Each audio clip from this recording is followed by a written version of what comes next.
Welcome to Marple Whispers, where the quietest words carry the deadliest secrets. I'm Sean, and together we'll wander through drawing rooms, dark alleys, and dangerous whispers. Listen closely. Miss Marple is never wrong. In the shadowy heart of 1920s Budapest, a grand villa hides a deadly secret. When Lady Hargreaves is stabbed during a candlelit soirée, the flickering flames reveal a tangled web of greed, love, and betrayal. Enter Miss Marple, the unassuming spinster whose keen eyes unravel the truth behind a missing letter, a poisoned glass, and a silver candelabram's dark past. As the Danube whispers below, every guest is a suspect, and every shadow hides a clue. Will you uncover the killer before the candles burn out? Chapter 1. The Invitation to Budapest. Miss Jane Marple alighted from the Orient Express at Budapest's Candlelit station, her modest suitcase clutched in one gloved hand, her knitting bag slung securely over her shoulder. The platform buzzed with the clamour of travellers, porters, and the hiss of steam, but Miss Marple's sharp eyes missed nothing. The furtive glance of a man in a too-smart suit, the nervous fidgeting of a woman clutching a velvet reticule. At her age, such journeys were rare, yet the letter from Lady Evelyn Hargreaves, penned in a fine, tremulous hand, had stirred her curiosity. "A matter of some delicacy," it had read, "and a gathering you might find illuminating." Miss Marple, ever attuned to the undercurrents of human nature, had packed at once. A hired taxi carried her across the chain bridge, the Danube below reflecting the city's lights like scattered jewels.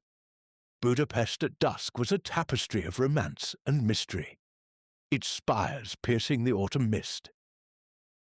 Quite like St. Mary Mead, Miss Marple mused, where charm so often cloaks mischief. That business with the verger's sister comes to mind. The taxi wound up the Buda Hills to a grand villa, its facade a blend of Baroque elegance and faded grandeur. As she stepped out, the evening air carried the faint scent of wood smoke and intrigue. Lady Evelyn Hargreaves greeted her at the door, her silver hair swept into an elegant chignon, her face etched with the quiet grief of recent widowhood. "Jane, my dear, you've come," she exclaimed, her voice warm but strained. "I knew you wouldn't refuse. This soirée, it's more than a party. There's something about that candelabrum." Her words trailed off as she led Miss Marple into the villa's marble-floored hall, where a chandelier gleamed dimly above. The drawing-room was a vision of old-world opulence.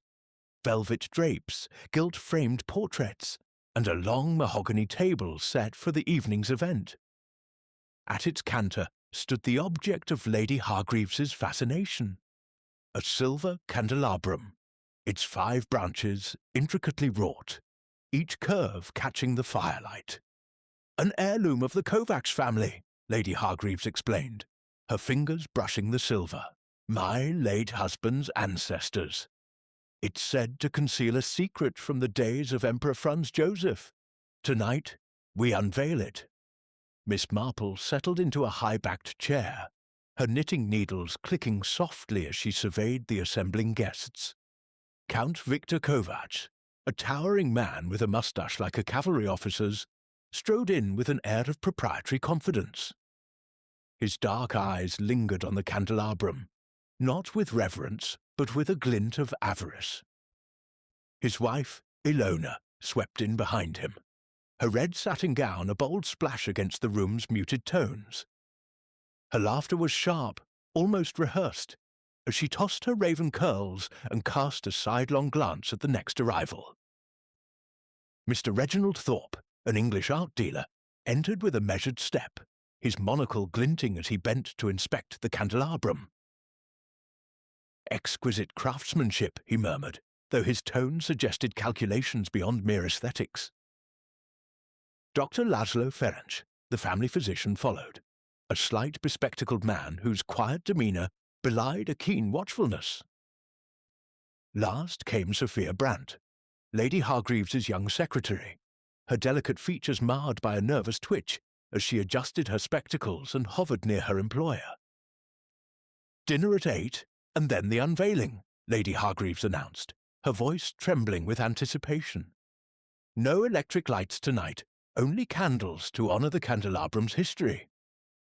The guests nodded, their faces betraying varied shades of curiosity, scepticism, and something darker, anticipation perhaps, or dread.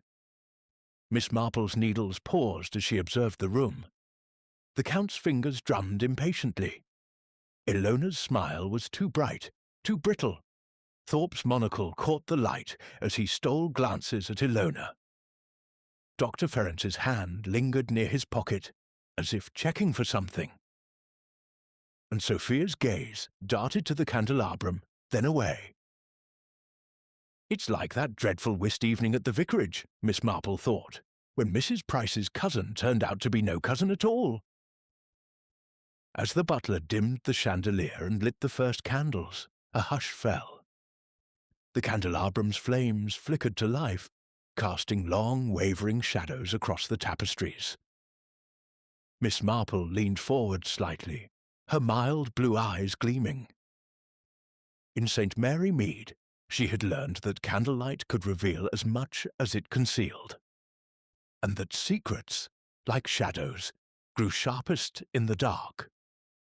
Chapter 2. Shadows in the Candlelight. The drawing-room of Lady Hargreaves's villa glowed with an ethereal warmth, its heavy velvet curtains drawn tight against the Budapest night.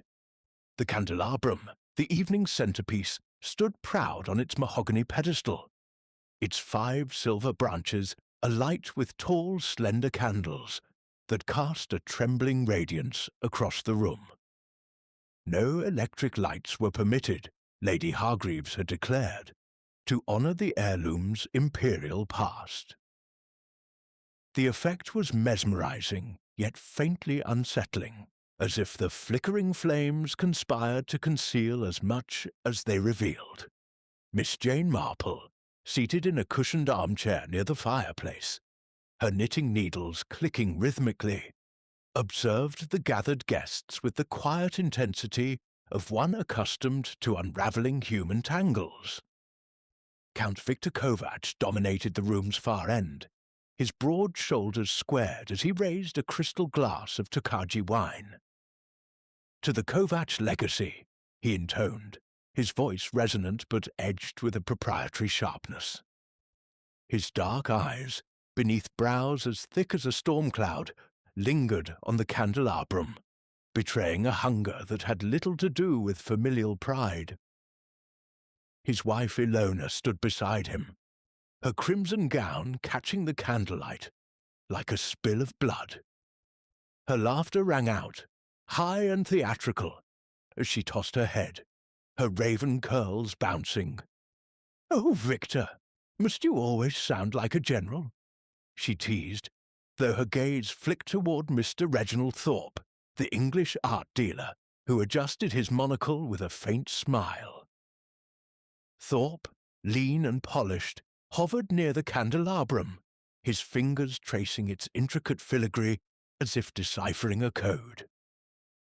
"A remarkable piece," he murmured, his voice low, almost reverent, though Miss Marple noted the calculating glint in his eyes.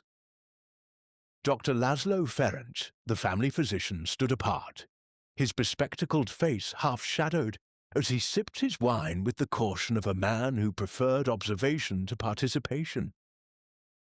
Sophia Brandt, Lady Hargreaves's young secretary, fluttered nervously at her employer's side, her hands twisting a lace handkerchief, her spectacles slipping down her nose as she stole glances at the doctor. Lady Hargreaves, resplendent in widow's black softened by a pearl brooch, clapped her hands for attention. "My friends," she began, her voice trembling with excitement, "this candelabrum is more than an heirloom.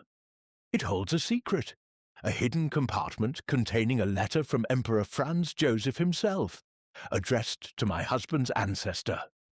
Tonight we shall open it. A murmur rippled through the room, and Miss Marple's needles paused, her mild blue eyes sharpening. A letter, she thought, like that curious note found in Mrs. Eldridge's sewing box in St. Mary Mead. Such things always stir trouble. The butler, a stoic Hungarian named István, moved silently to light additional candles, their flames joining the candelabums to deepen the room's golden haze. The air grew heavy with anticipation, scented with beeswax and the faint tang of old wood. Ilona leaned toward Thorpe, whispering something that made him chuckle softly, while Count Kovac's jaw tightened. Dr. Ferenc adjusted his spectacles, his fingers betraying a slight tremor, and Sophia's handkerchief twisted tighter. Miss Marple's needles resumed their rhythm, her thoughts drifting to a long-ago village fete, where whispered secrets had led to a stolen brooch. And worse. Lady Hargreaves approached the candelabrum, her hands steady as she reached for a concealed latch. "The letter," she said, "may rewrite our family's history." The guests leaned forward, their shadows stretching and merging on the tapestry-covered walls. Suddenly, a sharp gust swept through the room, as if an unseen hand had flung open a window. Several candles sputtered and died, plunging the room into a twilight of wavering light and elongated shadows. A gasp escaped Sophia, and Ilona let out a theatrical cry. Then, from the dimness, came a single piercing scream. Miss Marple's hands stilled, her senses alert. The scream had been brief but raw, cutting through the murmurs like a blade. For a moment, the room seemed frozen, the remaining candlelight flickering as if in protest. Then, as István hurriedly relit the extinguished candles, a collective gasp rose. Lady Hargreaves lay slumped over the pedestal, her black gown pooling like ink, a slender dagger protruding from her back. The candelabram's flames danced mockingly above her, their light glinting off the dagger's ornate hilt. Dr. Ferenc was the first to move, his medical instincts overriding shock. He knelt beside her, his fingers searching for a pulse, but his face soon fell. "She's gone," he said quietly, his voice steady but hollow. Ilona clutched her husband's arm, her earlier theatrics replaced by genuine pallor.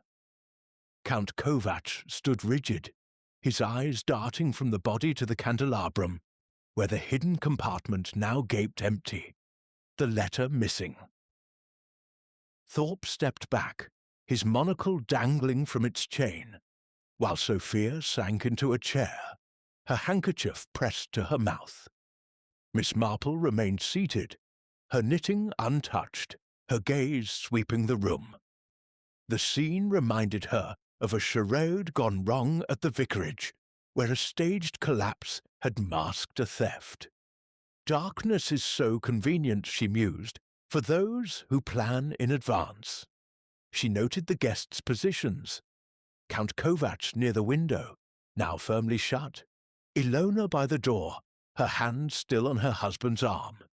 Dr. Ferenc now standing, his hands stained with wax from the relit candles. Sophia trembling in her chair, and Thorpe, his face a mask of calculated neutrality. The butler's shout brought Inspector Nagy, a wiry man with a moustache as precise as his manner, who arrived with 2 constables in tow. "No one leaves," he barked, his Hungarian accent clipped. He surveyed the scene, his eyes narrowing at the dagger, a piece from the villa's antique collection, displayed openly on a sideboard. "Accessible to all," he noted, his tone implying suspicion of everyone. He questioned István, who confirmed no one had left the villa since dinner began. The window, briefly opened, had been secured before the scream. Sophia, her voice quavering, pointed to the candelabrum. "The letter! It was there! It must be why—" Her words dissolved into a sob. Inspector Nagy examined the empty compartment, his fingers probing the mechanism. "Stolen in the dark," he said, "and a murder to cover it." Miss Marple's lips pursed slightly, her mind sifting details. The dagger's hilt was clean, too clean, suggesting a cloth or glove. The candles, unevenly relit, bore traces of hurried handling. One stub, dropped near the body, was still warm. People are so careless, she thought, like young Tommy Pierce, who thought he could hide his theft with a lie. She glanced at Ilona's trembling hands, at Thorpe's too calm demeanour, at the Count's clenched fists. The shadows had shifted, but the truth, she knew, lingered in the light they cast. As Inspector Nagy began his interrogations, Miss Marple resumed her knitting, her needles clicking like a metronome. The candelabrum stood silent, its secret stolen, its flames bearing witness to a crime that had only begun to unravel. "Candlelight," she murmured to herself, "shows more than it hides, if one knows where to look." Chapter 3. The Body in the Library. The villa's library, with its towering bookshelves and scent of aged leather, was a haven of quietude in the aftermath of Lady Hargreaves's murder. Dawn had barely broken over Budapest, the Danube outside shimmering with a pale, misty light. But within the villa, an oppressive tension hung like fog. Miss Jane Marple sat by a leaded window, her knitting needles idle in her lap, her eyes tracing the intricate patterns of the room's Persian rug. The events of the previous night, the scream, the extinguished candles, the glint of the dagger in Lady Hargreaves's back, played in her mind like a scene from one of St. Mary Mead's more theatrical scandals. "It's the unexpected," she thought, "like that business with the grocer's wife, that always reveals the most." Inspector Nagy had transformed the library into his temporary headquarters, his sharp commands cutting through the morning's hush. The guests confined to the villa moved like spectres, their faces etched with shock, suspicion, or something less decipherable. The body had been removed under the inspector's supervision, but the drawing-room remained sealed, its candelabrum now a silent witness to the crime. Nagy, his moustache bristling with purpose, interrogated each guest methodically, his notebook filling with precise, angular script. Miss Marple, overlooked as a harmless old spinster, listened from her corner as the inspector questioned Count Victor Kovacs. The Count, his military bearing undiminished, stood by a globe, his fingers drumming its surface. "I was by the window when the candles went out," he declared, his voice clipped. "A gust, nothing more. I didn't move until the lights were restored." His dark eyes flicked toward his wife, Ilona, who sat on a divan, her crimson gown replaced by a sombre black dress that did little to dim her dramatic air. "Victor's always so still in a crisis," she said, her tone laced with mockery. "Like a statue in Heroes' Square." Ilona's own account was less steady. "I was near the door," she admitted, her fingers twisting a pearl necklace. "I thought I heard a rustle, but it was so dark. Then the scream." Her eyes, bright with unshed tears, darted toward Mr. Reginald Thorpe, who leaned against a bookshelf, his monocle polished to a gleam. Thorpe's story was smooth, almost rehearsed. "I was admiring the candelabrum's base," he said, "when the wind came. I stepped back, startled, and then, well, the tragedy." His voice was cool, but Miss Marple noted the faint tremor in his hand as he adjusted his cufflinks. Dr. Laszlo Ferenc, pale and composed, recounted his actions with clinical precision. "I was at the sideboard pouring wine, he said, pushing his spectacles up his nose. "When the candles went out, I froze. Then I heard the scream and rushed to Lady Hargreaves." His fingers stained faintly with ink suggested late-night note-taking, Miss Marple thought, recalling a village doctor who kept secrets in his ledgers. Sophia Brandt, the young secretary, was the least composed, her spectacles fogging with tears as she clutched a crumpled letter. "I was beside Lady Hargreaves," she whispered. "She was about to open the compartment when the lights failed. I didn't see anything, just heard her cry out." Her voice broke, and she buried her face in her hands. Miss Marple's eyes softened, but her mind sharpened. Grief, she mused, can be as telling as guilt, like young Clara's tears at the vicarage tea. Inspector Nagy's findings added layers to the puzzle. The dagger, an antique from the villa's collection, bore no fingerprints, wiped clean with deliberate care. The candelabrum's hidden compartment, now empty, had been forced open, its mechanism slightly bent. The missing letter, Nagy theorized, was the motive.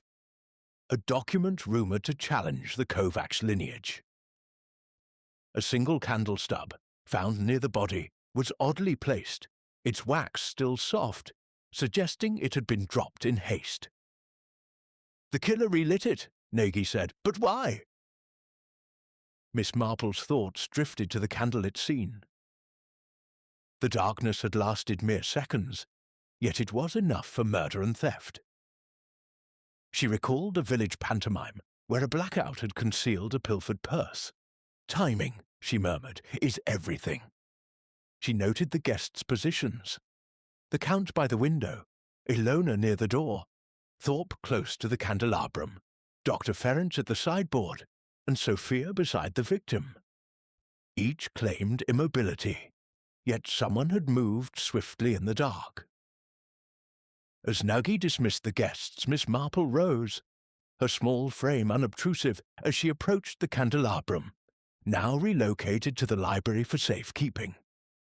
Its silver branches gleamed, but one candle holder was slightly askew. Its wax pooled unevenly.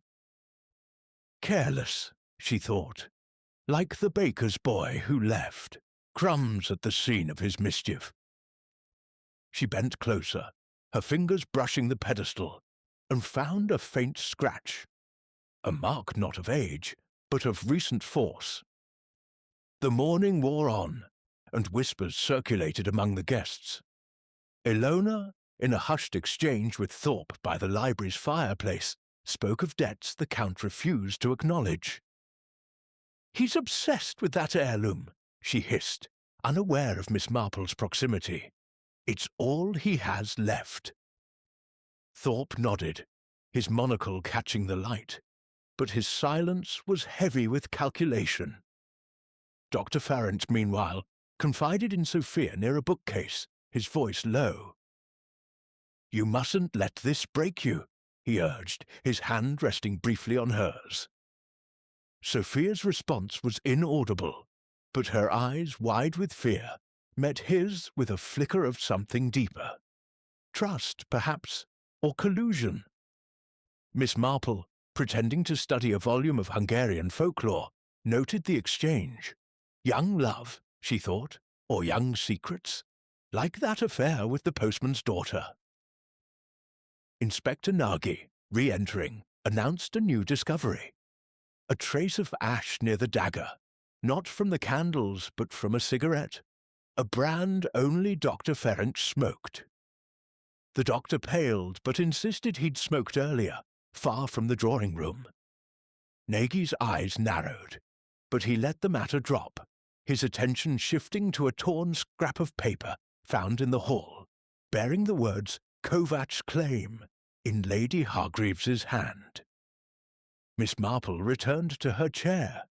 Her knitting resumed, the needles clicking like a clock ticking down to truth. The library, with its walls of knowledge, seemed to close in, each book a silent witness to the night's violence. The candelabrum's secret was gone, but its shadows lingered, pointing to motives as tangled as the villa's tapestries. People, Miss Marple thought, are so like those in St. Mary Mead. They think darkness hides them, but it's the light they leave behind that betrays. As the inspector called for another round of questions, Miss Marple's gaze settled on the candle stub, now on Nogi's desk. Its wax held a faint imprint, a fingerprint perhaps, or the ghost of one. "Small things," she whispered, "tell the largest stories." The library's quiet was deceptive, for within it the threads of murder were beginning to weave together. Chapter 4. Whispers Along the Danube. The morning mist clung to the Danube, veiling Budapest's spires as Miss Jane Marple stepped into the villa's garden, her shawl drawn tightly against the autumn chill. The river's gentle lap against the embankment was the only sound, save for the distant clatter of a milk cart on the Buda Hills. The villa, with its shuttered windows and heavy air of suspicion, seemed a world apart from the city's charm. Yet Miss Marple found the contrast illuminating. "It's like St. Mary Mead," she mused, her eyes scanning the rosebeds, "where the prettiest gardens hid the darkest secrets, like that affair with the churchwarden's niece." Inside, Inspector Nagy's investigation pressed on, his sharp voice echoing through the villa as he interrogated the confined guests. The murder of Lady Hargreaves, stabbed in the candlelit chaos of the previous night, had left a tangle of motives: greed, legacy, and perhaps something more personal. The missing letter, rumoured to upend the Kovacs family's claim, was the key, yet it remained elusive, like a shadow slipping through the dark. Miss Marple, content to be overlooked, wandered the garden path, her knitting bag slung over her arm, her mind sifting through the night's details.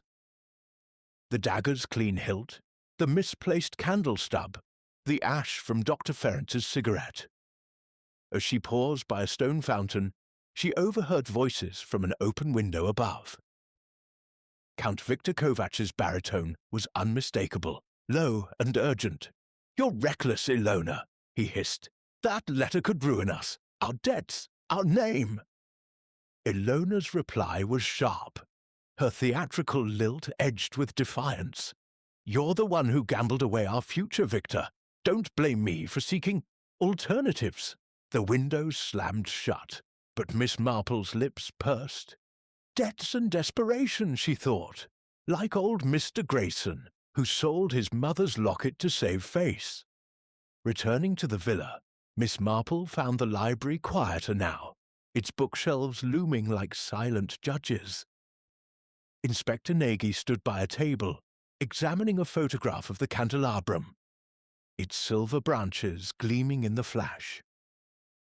"The mechanism was tampered with," he said to a constable, "forced open, but not clumsily. Someone knew its secrets." He turned as Miss Marple entered, offering a polite nod but no invitation to join his work. She settled into an armchair, her needles clicking softly, her presence as unobtrusive as a shadow. Dr. Laszlo Ferenc approached, his bespectacled face drawn. "Miss Marple, you've a calm head," he said, offering her tea from a silver tray. "This tragedy, it's shaken us all." His voice was steady, but his fingers fidgeted with a pen, betraying unease. "Lady Hargreaves had a weak heart," he confided, "but this was no natural death. I prescribed sedatives for Sophia. She's been overwrought since her engagement." Miss Marple's eyes flickered with interest. "Engagement?" she asked mildly. Ferenc hesitated, then nodded. "To me. We kept it quiet, but Lady Hargreaves approved." The revelation hung in the air, and Miss Marple's thoughts turned to a village romance that had masked deceit. "Young love," she murmured, "can be as blinding as candlelight." As Ferenc excused himself, Mr. Reginald Thorpe entered, his monocle catching the light. Ghastly business, he said, his tone too polished for sincerity. That candelabrum, it's priceless, but the letter de rumours say it disproves the Kovacs lineage. A scandal for the Count. His words were casual, but his gaze lingered on the photograph, as if measuring its value. Miss Marple's needles paused as Count Kovac strode in, his face thunderous. "Lies!" he barked, overhearing Thorpe. "The Kovacs' name is unassailable. That letter was a forgery, meant to discredit me." Thorpe raised an eyebrow but said nothing, retreating to a corner with a faint smirk. The Count's bluster, Miss Marple noted, was like that of a St. Mary Mead farmer caught pilfering apples, loud but hollow. Inspector Nagy summoned the group to the drawing-room, now unsealed but heavy with the memory of death.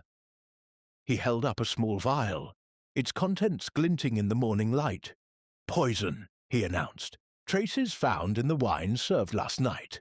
Not lethal, but enough to cause dizziness, confusion." The guests exchanged glances. Ilona's sharp, Sophia's fearful, Ferentz's guarded. "A distraction," Nagy said, "to create chaos in the dark."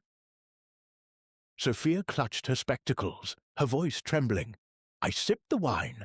I felt faint before the scream." Dr. Ferentz nodded.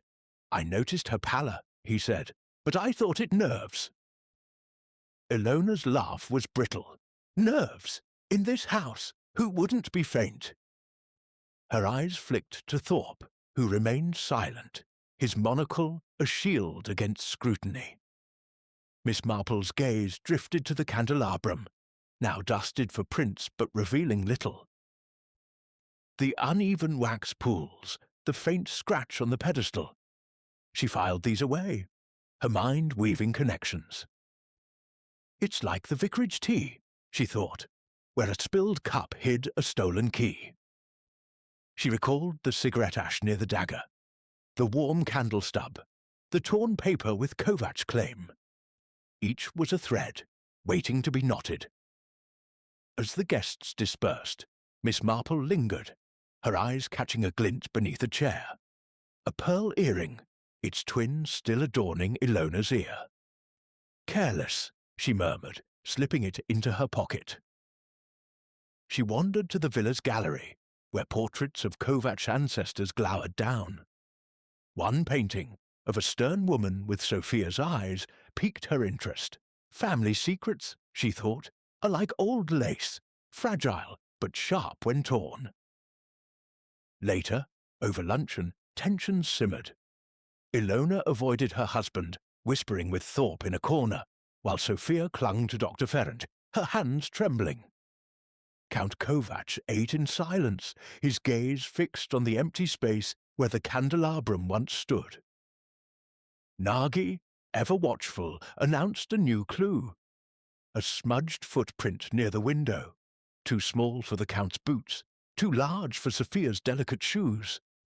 Someone moved swiftly, he said, and knew the room well. Miss Marple, sipping her soup, considered the footprint. Like the muddy prints in Mrs. Harrow's garden, she thought, that pointed to the wrong culprit. She noted Ilona's nervous glances, Thorpe's calculated calm, Ferentz's protective stance by Sophia. Detuahe, poison, the blackout, the missing letter, all suggested a plan, not an impulse. People, she mused, think they're clever, but they leave trails, like crumbs in a fairy tale. As the meal ended, a maid delivered a folded note to Miss Marple, slipped under her door that morning. Inked in a hurried hand, it read, "The letter hides the truth. Trust no one by the river." The paper smelled faintly of lavender. Ilona's scent, perhaps, or a deliberate misdirection. Miss Marple tucked it away, her needles resuming their steady rhythm. The Danube whispered outside, its secrets as deep as the villas, but Miss Marple knew that whispers, like candlelight, could illuminate the darkest truths. Chapter 5. Hidden Alliances. The villa on the Buda Hills stood shrouded in the late afternoon light, its windows catching the Danube's silver gleam like eyes guarding secrets. Inside, the air was thick with unspoken accusations, the guests moving through the grand rooms with the wariness of chess pieces on a contested board. Miss Jane Marple, seated in the villa's conservatory, surrounded by wilting ferns and the faint scent of damp earth, worked her knitting needles with deliberate calm. Her sharp eyes, hidden behind their mild blue gaze, missed nothing. Not the tense whispers, not the fleeting glances, not the way the candelabram's absence left the drawing-room feeling hollow. It's like that summer fort in St. Mary Mead, she thought, when the vicar's cousin thought he could outwit everyone with a sleight of hand. Inspector Nagy's investigation had intensified, his lean frame pacing the library as he sifted through clues. The poison-laced wine, the stolen letter, the smudged footprint, and the lavender-scented note slipped under Miss Marple's door. The murder of Lady Hargreaves, stabbed in the fleeting darkness of a candlelit blackout, was no impulsive act, he insisted. The missing letter, rumoured to challenge the Kovacs legacy, pointed to motives rooted in greed or shame. Yet the guests' alibis, though fraying, held just enough to keep the truth at bay. Miss Marple, content to be dismissed as a quaint old lady, wandered the villa's corridors, her soft steps muffled by thick carpets. In the morning, she had found a scrap of silk near the drawing-room door, its crimson hue matching Ilona Kovac's gown from the fatal night. Now, in the conservatory, she overheard another fragment of intrigue. Sophia Brandt, the young secretary, stood by a potted palm, her voice low as she spoke to Dr. Laszlo Ferenc. "You promised we'd be safe," she whispered, her spectacles glinting with unshed tears. "If they find out about us." Ferenc's hand brushed hers, his voice soothing but strained. "No one knows, Sophia. Not yet." Miss Marple's needles paused. "Secrets," she mused, "are like weeds in a garden, hard to hide once they take root." Later, in the dining room, Inspector Nagy confronted the group with new evidence, a trace of wax on the dagger's hilt, not from the candelabrum, but from a smaller taper, perhaps one held in the dark. "Someone carried a light," he said, his eyes scanning the faces. Count Victor Kovac, rigid with indignation. Ilona, her lips tight. Reginald Thorpe, polishing his monocle with studied nonchalance. Dr. Ferenc, adjusting his spectacles, and Sophia, pale as porcelain. The wax, Nagy noted, matched a taper found in the library, its wick blackened unevenly. Ilona broke the silence, her voice sharp as she leaned toward Sophia. "You were closest to her, Miss Brandt. Did you light a taper to see your way to murder?" Sophia gasped, her hands trembling. I couldn't. I loved Lady Hargreaves." Dr. Ferenc stepped forward, his tone measured. "Sophia was with me when the candles went out. We were discussing our future." The admission of their engagement, now public, drew a scowl from Count Kovac and a raised eyebrow from Thorpe. Miss Marple, sipping tea at the table's end, noted Ilona's quick glance at Thorpe, whose faint smile suggested more than casual interest. An affair, she thought, like that scandal with the postmistress's brother. Always messy, but rarely the heart of the matter. She recalled the pearl earring from the library, the crimson silk, the lavender note. Each was a piece of a larger pattern, like the patchwork quilt she'd once unravelled to find a hidden message. As the group dispersed, Nagy revealed a troubling find. A vial of sedative, stronger than Dr. Ferenc's prescriptions, hidden in a vase near the drawing-room. "Enough to cloud the mind," he said, "perhaps to ensure the blackout's chaos." Ferenc paled, insisting he'd never used such a dose. but his hands betrayed a nervous twitch. Sophia's eyes widened, and Miss Marple wondered if the girl's nerves were fear or guilt. In the afternoon, Miss Marple visited the villa's study, its walls lined with leather-bound volumes and faded maps of the Austro-Hungarian Empire. A book on heraldry caught her eye, its pages dog-eared at a section on the Kovacs crest. Tucked inside was a pressed violet, its petals brittle but deliberate, like a marker. Codes, she thought, like the love letters hidden in Mrs. Finch's hymn book. She slipped the flower into her knitting bag, her mind turning to Sophia's nervous hands, so often fidgeting with her spectacles. Outside, by the river's edge, Miss Marple overheard Thorpe and Ilona in a heated exchange. "You promised discretion," Ilona hissed, her voice low but fierce. "If Victor finds out, we're finished." Thorpe's reply was smooth, almost mocking. "My dear, your husband's more concerned with his crumbling legacy than your wandering heart." Their words cut off as they noticed Miss Marple, who smiled benignly, her needles clicking.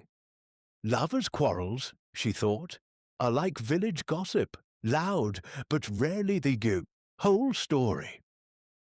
Back in the library, Nagy shared a new clue. A torn glove, found in the garden, its fine leather stained with wax and ash. "It matches none in the villa," he said, "but it was near the window used in the blackout." Count Kovacs, his face darkening, insisted he'd seen no one at the window, but admitted to opening it briefly for air. A lie, Miss Marple thought, or a half-truth, like the butcher's tale about his missing knife. As evening fell, the villa's tension thickened. Sophia, pale and withdrawn, avoided Dr. Ferenc, while Ilona's laughter grew forced, her eyes darting to Thorpe. The Count, brooding by a portrait of his ancestor, muttered about honour and betrayal. Miss Marple, knitting by the conservatory's glass walls, considered the clues: the sedative vial, the torn glove, the pressed violet. Each pointed to a plan, not a passion, but the motive remained elusive.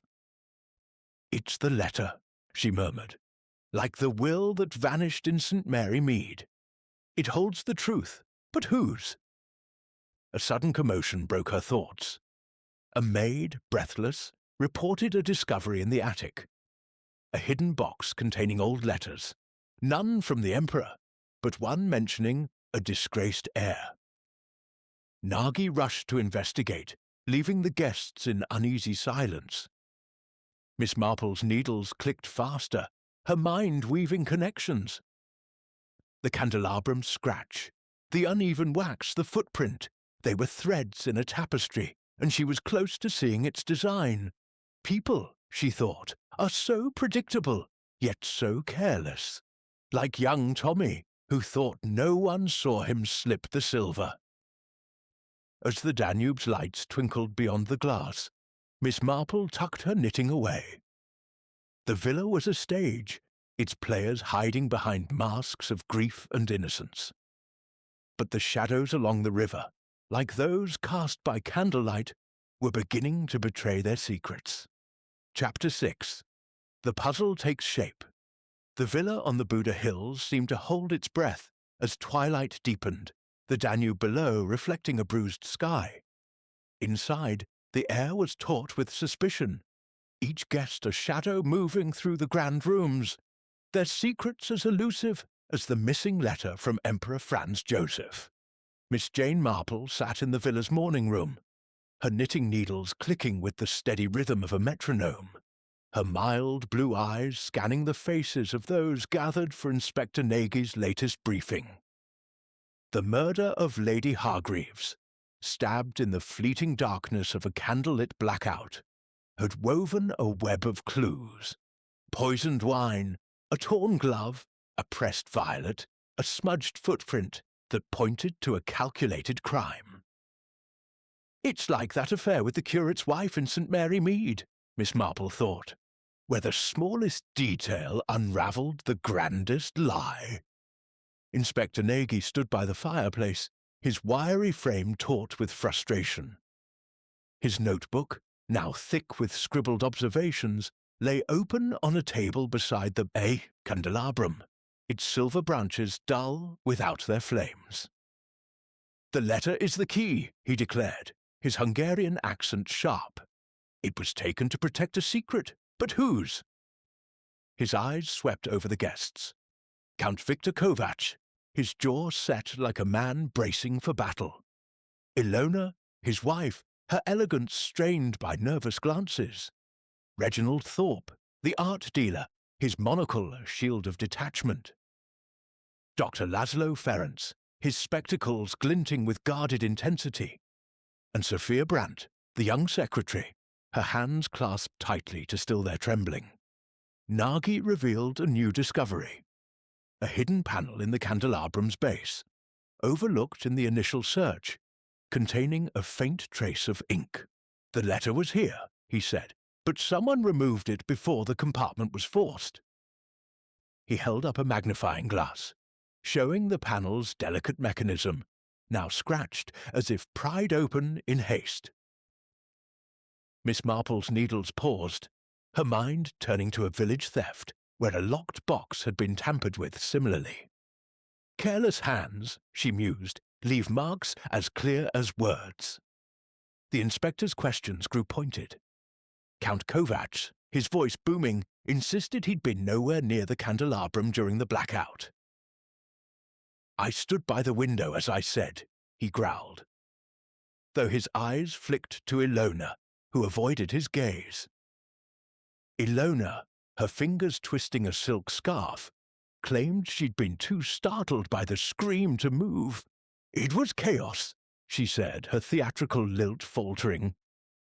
Thorpe, polishing his monocle, offered a vague account of stepping back from the candelabrum, his tone too smooth to be entirely convincing. Dr. Ferenc, his voice steady, reiterated his position at the sideboard, but his fingers betrayed a slight tremor when asked about the sedative vial found in the vase. Sophia, her spectacles slipping, whispered she'd been frozen beside Lady Hargreaves, her memory a blur of darkness and fear. Miss Marple, knitting quietly, noted the inconsistencies. The Count's bluster hid something, perhaps the debts Ilona had hinted at. Ilona's nervous glances at Thorpe suggested more than an affair, perhaps a shared scheme. Ferenc's protective stance toward Sophia, now openly his fiancée, carried a weight beyond love. And Sophia's trembling hands, were they grief or guilt?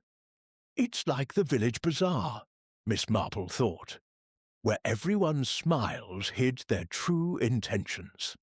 A new clue emerged as Nagy produced a crumpled cigarette packet, found in the garden near the window used in the blackout. "Dr. Ferenc's brand," he said, his eyes narrowing. Ferenc flushed, insisting he'd smoked outside earlier, not during the chaos. "Anyone could have taken it," he protested, but Nagy's skepticism was palpable. The packet bore a faint smudge of wax, matching the taper found near the dagger. Miss Marple's lips pursed. Small things, she thought, like the hairpin in Mrs. Lyle's parlour, point to larger truths. Later, alone in the villa's music room, Miss Marple examined a piano, its keys dusty, but for a few recently touched.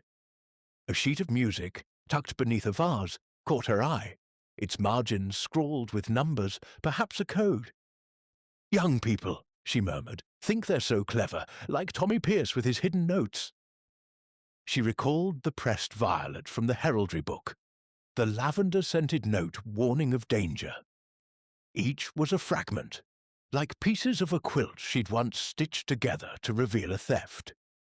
As evening approached, Nagy called the guests to the library, his voice sharp with urgency. A servant had found a blood-stained handkerchief in a laundry hamper. Its monogram, VK, pointing to the Count. Kovacs roared in protest. "A plant!" he declared. "Someone seeks to ruin me." Ilona's eyes widened, but she said nothing. Her scarf twisted tighter. Thorpe, leaning against a bookshelf, murmured, "Curious how evidence appears so conveniently." Sophia, pale, clung to Ferenc, who whispered reassurances, but glanced warily at Nagy. Miss Marple, invited to observe, spoke softly, her voice cutting through the tension. "The candelabram's wax tells a story," she said. "One taper burned brighter, as if held close to the victim. And the scratch on the panel, it's fresh, made by someone who knew where to look." Nagy nodded, intrigued as she continued. "The handkerchief, too, is too obvious, like a clue left to mislead. In my village, such tricks were common. Mrs. Harrow's lost brooch, for instance, was found to divert attention." The room fell silent, the guests exchanging uneasy glances. Nagy pressed further, revealing a servant's testimony. A figure had been seen near the window just before the blackout, cloaked in shadow. The footprint, too small for the Count, too large for Sophia, suggested a third party or a clever disguise. Miss Marple's needles clicked, her mind weaving the clues. The wax, the code, the handkerchief, the figure. "It's a pattern," she thought, "like the lace curtains that hid a thief's shadow in St. Mary Mead." As the guests dispersed, Miss Marple lingered, her eyes on the candelabrum, now locked in a glass case. Its branches seemed to mock the room's secrets, their silver curves holding answers yet to be revealed. She recalled the music sheet's numbers, the violet's placement, the sedative's strength. "Someone planned this," she murmured, with the precision of a village gossip spreading lies. The river outside whispered, its current carrying secrets as deep as the villas. Miss Marple tucked her knitting away, her thoughts sharp as the dagger that had ended Lady Hargreaves's life. The puzzle was taking shape, and the truth, like a candle's flame, was beginning to flicker into view. Chapter 7. The Revelation by Candlelight. The villa's drawing room, once aglow with the candelabram's warm light, now stood dim under the weight of suspicion, its tapestries absorbing the last rays of Budapest's fading dusk. The Danube glimmered beyond the windows, a silent witness to the secrets unraveling within. Miss Jane Marple sat in her usual corner, her knitting needles stilled, her mild blue eyes sharp as they traced the nervous movements of the gathered guests. The murder of Lady Hargreaves, struck down in a fleeting blackout, had left a trail of clues: poisoned wine, a stolen letter, a blood-stained handkerchief, a coded music sheet that pointed to a killer among them. "It's like that dreadful whist party in St. Mary Mead," Miss Marple thought, where the truth hid behind the simplest gesture. Inspector Nagy, his lean frame taut with purpose, stood by the candelabrum, now returned to its pedestal under his watchful eye.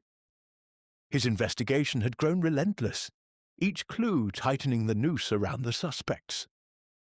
The guests, Count Victor Kovacs, Ilona, Reginald Thorpe, Dr. Laszlo Ferenc and Sophia Brandt, sat in a tense semicircle, their faces a gallery of fear, defiance, and calculation. Nagy's voice cut through the silence. "The letter is gone, but its shadow remains," he said, holding up a photograph of the candelabram's scratched panel. "Someone knew its secret and killed to keep it. Tonight, we end this." Miss Marple, invited to observe, noted the guests' reactions. The Count's clenched fists, Ilona's forced smile, Thorpe's polished detachment, Ferenc's guarded glance at Sophia, and Sophia's trembling hands clutching a locket. Nagy revealed a new find, a tiny key, found in the villa's chapel, fitting the candelabram's hidden compartment. "It was dropped," he said, "by someone careless in the dark." The key's intricate design matched a locket Sophia wore, but she gasped, "It's not mine! I've never seen it!" Her voice cracked, and Ference's hand tightened on hers, his spectacles glinting with unease. Nagi pressed on, producing the coded music sheet from the piano. "Numbers in the margins," he said. "A cipher, perhaps for the letter's contents." He decoded part of it. Air denied. Kovac false. The Count surged to his feet, his face purple. "Lies! My lineage is pure!" Ilona's laugh was sharp, almost cruel. "Pure, Victor? Your debts would beggar an emperor." Thorpe, adjusting his monocle, murmured, "Scandals do make for valuable artifacts." Miss Marple's lips pursed. "Quarrels," she thought, "like those at the village hall, reveal more than they intend." The inspector turned to the poison in the wine, a mild sedative meant to confuse, not kill. "Dr. Ference," Nagy said, "your prescription records show no such dose, yet the vial was yours." Ference paled, his voice steady but strained. "I keep strict records. Someone must have tampered with my supplies." Sophia's eyes widened, but she said nothing, her locket twisting in her fingers. Miss Marple recalled the pressed violet, the lavender note, the torn glove, each a thread in a tapestry of deceit. "It's the small things," she mused, "like the ribbon in Miss Carter's drawer, that betray the heart of a crime." Nagi's gaze shifted to the handkerchief marked VK, found in the laundry. "Too convenient," he said, "like the glove in the garden, meant to mislead." The Count's protest was cut short as Nagi revealed a final clue. A faint burn mark on the drawing-room curtain, near the window used in the blackout. "A match was struck," he said, "to light a taper, perhaps to see the deed done." The cigarette packet, Ference's brand, bore wax traces, linking it to the crime's chaos. Miss Marple, her voice soft but clear, spoke at Nagi's urging. "The candelabrum tells its own story," she said, her eyes on its silver branches. "The wax on one taper was uneven, burned too quickly, as if held close to the victim. The scratch on the panel was no accident. Someone knew the key's purpose." She paused, her gaze sweeping the room. "The letter was no mere scandal. It named Sophia as Lady Hargreaves's daughter, born out of wedlock, the true heir to the estate." A gasp rippled through the room. Sophia's locket fell from her hands, her face ashen. "I didn't know," she whispered. Ference's arm encircled her, but his eyes were wary. Nagi nodded, urging Miss Marple to continue. "Dr. Ference," she said, "you learned of the letter through Sophia's confidences. You poisoned the wine, not to kill, but to cloud the room's senses. In the blackout, you struck, using the key to open the compartment and take the letter, securing Sophia's inheritance. But you lit a taper to see your work, and its wax betrayed you." Ference's composure cracked, his spectacles slipping as he stammered, "No, I loved her." Miss Marple's voice remained gentle but firm. "Love can blind, like candlelight. The burn mark on the curtain came from your match, struck too close. The cigarette packet, dropped in haste, carried your wax. And the key, you forgot it in the chapel where you prayed for absolution." Ference's shoulders slumped, his confession spilling forth. "I did it for Sophia," he said, his voice breaking. "The letter would have given her everything.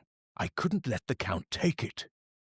Ilona's eyes flashed, but she remained silent, her scarf knotted tightly. The Count, stunned, sank into his chair, his legacy crumbling.